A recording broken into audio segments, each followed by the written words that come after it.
എല്ലാവർക്കും നമസ്കാരം. Muhammad Taj, Siyatna group of institution. നമ്മൾ ഇന്ന് ഇവിടെ ഡിസ്കസ് ചെയ്യാൻ പോകുന്ന ടോപ്പിക് എന്ന് പറയുന്നത് പാർട്ടീസ് അല്ലെങ്കിൽ സ്റ്റേക്ക് ഹോൾഡേഴ്സ് ഇൻ കൺസ്ട്രക്ഷൻ ഇൻഡസ്ട്രി എന്ന് പറയുന്ന ഒരു ടോപ്പിക്കിനെ കുറിച്ചാണ്. സോ ആരാണ് ഈ പാർട്ടീസ് അല്ലെങ്കിൽ സ്റ്റേക്ക് ഹോൾഡേഴ്സ്? ഞാൻ എൻ്റെ ബിടെക് കഴിഞ്ഞ സമയത്ത് ഞാൻ ചിന്തിച്ചിരുന്നത് കൺസ്ട്രക്ഷൻ ഇൻഡസ്ട്രി എന്ന് പറയുന്നത് കൺസ്ട്രക്ഷൻ നടക്കുന്ന ഒരു സൈറ്റാണ് എന്നുള്ളതാണ് എൻ്റെ ഒരു കൺസെപ്റ്റ്. അതായത് സിവിൽ എഞ്ചിനീയറിംഗ് കഴിഞ്ഞാൽ എല്ലാവരും ഈ ഒരു സൈറ്റിലേക്കാണ് പോകുന്നത് എന്നുള്ളൊരു തെറ്റായ ഒരു കൺസെപ്റ്റ് എനിക്കുണ്ടായിരുന്നു. ഏകദേശം ഒരു 5-6 വർഷം ഇൻഡസ്ട്രിയിൽ എക്സ്പീരിയൻസ്ഡ് ആയപ്പോഴാണ് എനിക്ക് മനസ്സിലായത് ആസ് എ സിവിൽ എഞ്ചിനീയർക്ക് സൈറ്റിൽ മാത്രമല്ല ഒരു ഓപ്പർച്യൂണിറ്റി ഉള്ളത്, മറ്റു പല മേഖലകളിൽ ഇൻഡസ്ട്രിയുമായി ബന്ധപ്പെട്ട മറ്റു പല മേഖലകളിൽ നമുക്ക് വേക്കൻസി ഉണ്ട് അല്ലെങ്കിൽ നമുക്ക് ഓപ്പർച്യൂണിറ്റി ഉണ്ട് എന്നുള്ളത് മനസ്സിലാക്കിയത് ഒരു 6 ഇയേഴ്സിന് ശേഷമാണ്. സോ ഈ പാർട്ടീസിനെ കുറിച്ച് നിങ്ങൾക്ക് കേൾക്കുമ്പോൾ നിങ്ങൾക്ക് മനസ്സിലാവും. നമുക്കൊരു ക്യൂഎസിൻ്റെ എക്സ്പീരിയൻസ്, ഒരു ക്യൂഎസ് എന്ന് പറയുന്ന ഒരു വ്യക്തിയുടെ കേസ് എടുക്കാം, ക്വാണ്ടിറ്റി സർവേയുടെ കേസ് എടുക്കാം. ഓക്കെ, സോ ആരൊക്കെയാണ് ഈ പാർട്ടീസ് ഇൻ ഇൻഡസ്ട്രി?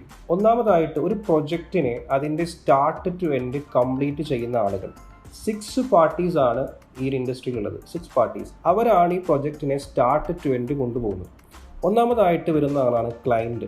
ഓക്കെ, ഈ പ്രൊജക്റ്റിൻ്റെ കൺസെപ്റ്റ് സ്റ്റാർട്ട് ചെയ്യുന്നത് ക്ലയൻറ്റിൽ നിന്നുമാണ്. അതായത് ആരാണോ ഈ പ്രൊജക്റ്റിന് വേണ്ട ഫണ്ട് റേസ് ചെയ്യുന്നത് ആ വ്യക്തിയാണ് നമ്മൾ ക്ലയൻറ്റ് എന്ന് പറയുന്നത്. ഓക്കെ, രണ്ടാമതായിട്ട് വരുന്ന വ്യക്തിയാണ് PMC അല്ലെങ്കിൽ പ്രൊജക്ട് മാനേജ്മെൻറ്റ് കൺസൾട്ടൻറ്റ്. എല്ലാ പ്രൊജക്റ്റിലും PMC ഉണ്ടാവണം നിർബന്ധമില്ല. ഓക്കെ, സോ നമുക്ക് ഇതിലൊരു ജനറൽ കേസായിട്ട് എടുക്കാം.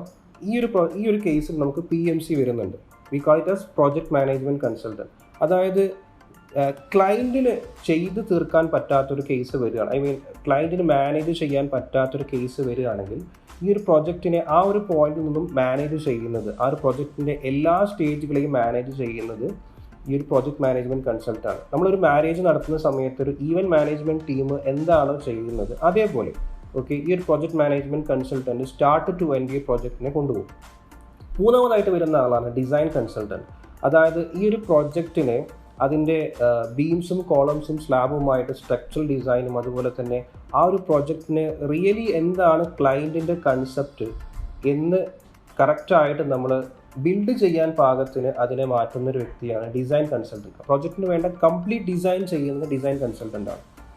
നാലാമതായിട്ട് വരുന്ന ആളാണ് മെയിൻ കോൺട്രാക്ടർ. അതായത് ഈ ഒരു പ്രൊജക്റ്റിനെ ബിൽഡ് ചെയ്യുന്ന വ്യക്തിയാണ് മെയിൻ കോൺട്രാക്ടർ. ഓക്കെ, ടെൻഡറിങ് എന്ന് പറയുന്ന ഒരു പ്രോസസ്സിലൂടെയാണ് ഒരു ആപ്റ്റ് ആയിട്ടുള്ളൊരു മെയിൻ കോൺട്രാക്ടറെ ഈ ഒരു PMCയും ഡിസൈൻ കൺസൾട്ടൻറ്റും കൂടി തിരഞ്ഞെടുക്കുന്നത്. സോ നാലാമതായിട്ട് വരുന്ന വ്യക്തിയാണ് മെയിൻ കോൺട്രാക്ടർ. ഇനി അഞ്ചാമതായിട്ട് വരുന്ന വ്യക്തിയാണ് സബ് കോൺട്രാക്ടർ അല്ലെങ്കിൽ സപ്ലൈസ്. അതായത് മെയിൻ കോൺട്രാക്ടറുടെ സ്കോപ്പിൽ പെടാത്ത കാര്യങ്ങളെ സബ് കോൺട്രാക്ട് കൊടുക്കുന്ന, അതായത് ഫോർ എക്സാമ്പിൾ നമ്മൾ പറയുകയാണെങ്കിൽ ടൈൽ വർക്ക് ഉണ്ട്, അത് മെയിൻ കോൺട്രാക്ടറുടെ സ്കോപ്പിൽ പെടാത്ത കാര്യമാണെങ്കിൽ അതിനെ നമ്മൾ ടൈൽ വർക്ക് ചെയ്യുന്ന ആളുകളിലേക്ക് നമ്മൾ എന്ത് ചെയ്യും, അതിനെ സബ് കോൺട്രാക്ട് കൊടുക്കും. അതിനെയാണ് നമ്മൾ സബ് കോൺട്രാക്ടേഴ്സ് അല്ലെങ്കിൽ സപ്ലൈസ് എന്ന് പറയുന്നത്. ഈ 5 ആളുകളിലാണ് ഈ ഒരു പ്രോജക്റ്റ് ഫുള്ളായിട്ട് റൺ ചെയ്യുന്നത്.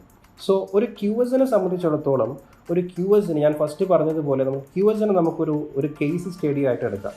ഒരു QSനെ സംബന്ധിച്ചിടത്തോളം ഒരു QSന് ക്ലയൻറ്റ് സൈഡിൽ ഓപ്പർച്യൂണിറ്റി ഉണ്ട്, അതുപോലെ തന്നെ PMC സൈഡിൽ ഓപ്പർച്യൂണിറ്റി ഉണ്ട്, അതുപോലെ ഡിസൈൻ കൺസൾട്ടൻറ്റ് സൈഡിൽ ഓപ്പർച്യൂണിറ്റി ഉണ്ട്, അതുപോലെ മെയിൻ കോൺട്രാക്ടറിലും സബ് കോൺട്രാക്ടറിലും ഓപ്പർച്യൂണിറ്റി ഉണ്ട്. സോ ഇത്രയും 5 മേഖലകളിൽ ഒരു QSന് ക്വാണ്ടിറ്റി സർവേയർ ആയിട്ട് വർക്ക് ചെയ്യാൻ കഴിയും. സോ നമ്മൾ മുന്നേ ചിന്തിച്ചിരുന്നത് പോലെ ജസ്റ്റ് ഒരു കൺസ്ട്രക്ഷൻ സൈറ്റ് മാത്രമല്ല ഒരു കൺസ്ട്രക്ഷൻ ഇൻഡസ്ട്രി. ഇവിടെ കൺസ്ട്രക്ഷൻ സൈറ്റ് വരുന്നത് 2 ആളുകളിൽ മാത്രമാണ്. ഒന്ന് മെയിൻ കോൺട്രാക്ടർ, മറ്റൊരു സബ് കോൺട്രാക്ടർ.